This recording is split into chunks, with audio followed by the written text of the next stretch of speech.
My brother-in-law, Eric, and I've heard this story, it's a good one. So he will be telling us a story called The Devil's Caverns. The Devil's Caverns. That sounds pretty creepy. All right. It's a little creepy. So this brings me back to my Cub Scout days. Oh. And we were all making a trip to this little, it's basically a deposit of boulders and rocks from the glacial melt out in Massachusetts. I was living in Norwood, Massachusetts at the time.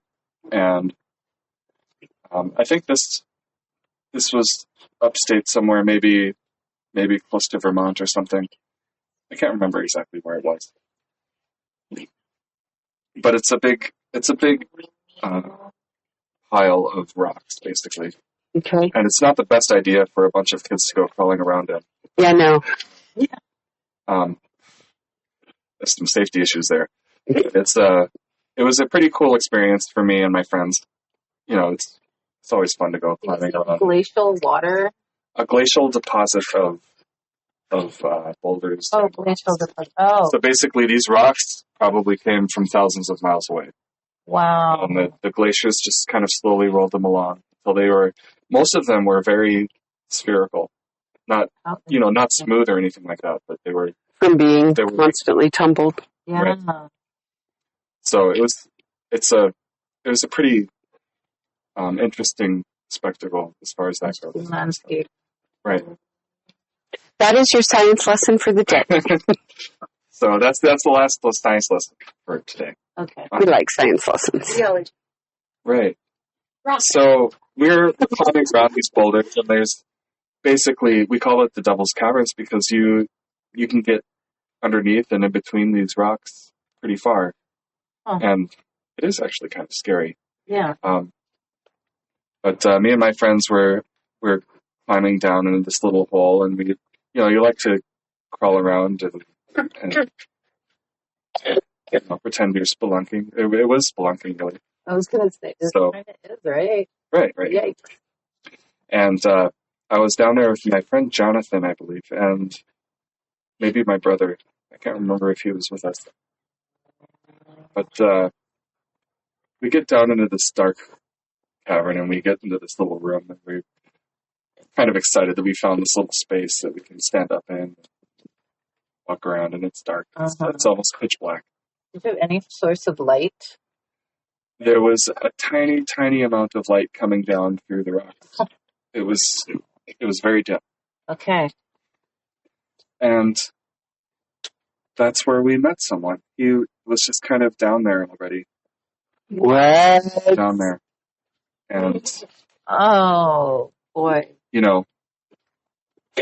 We're little kids, we're very trusting. We just started talking to him, and I just met this man in this cave type hole. And it's cool. Thinking about it now, I wish I would have just turned around. Oh. I bet. But then I wouldn't have the story. Yeah. So he started talking to us, and he was telling us that his eyes had changed because he'd been down there for so long. Oh. He could see in the dark. Oh. And I don't know what that means exactly. What was the quote? The exact quote? There was like a creepy quote that he said. He said, like, I'm used to it. I'm used to it. I've been down here so long. My eyes have changed. I can see. Oh, weird. So, Thea was asking, what is the exact quote? Yeah. Yeah. How ominous. But you're a little kid, so you're like, cool. Yeah. No, right? No. So, we talked to him for a while, and then, we climbed back out, and we're just hanging out as a group, a bunch of kids out there. Mm-hmm. And we told someone that we found someone down in the cavern, and there's no other people there or other cars or anything. It's just us.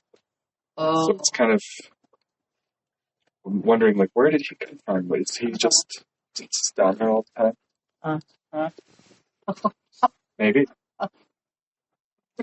But that's my story. I would be. So you never found out about this guy? It's just some weird. Just some weirdo hanging out in the cave. That's so Or some creepy. kind of other. And he didn't murder you. No, which is miraculous, really. Wow, thank you for that story. Yeah, thank you, Eric. Creepy. That's such a great story. Yeah, and let that be a warning to you, wandering into holes. Don't just wander to anybody's hole, any hole. I mean, whatever. Never mind. Don't take your kids to unsupervised spelunking or mine shafts or anything. Right. Great. Wow, thank you so much. All right, you guys, here we go. That's all for tonight on this story.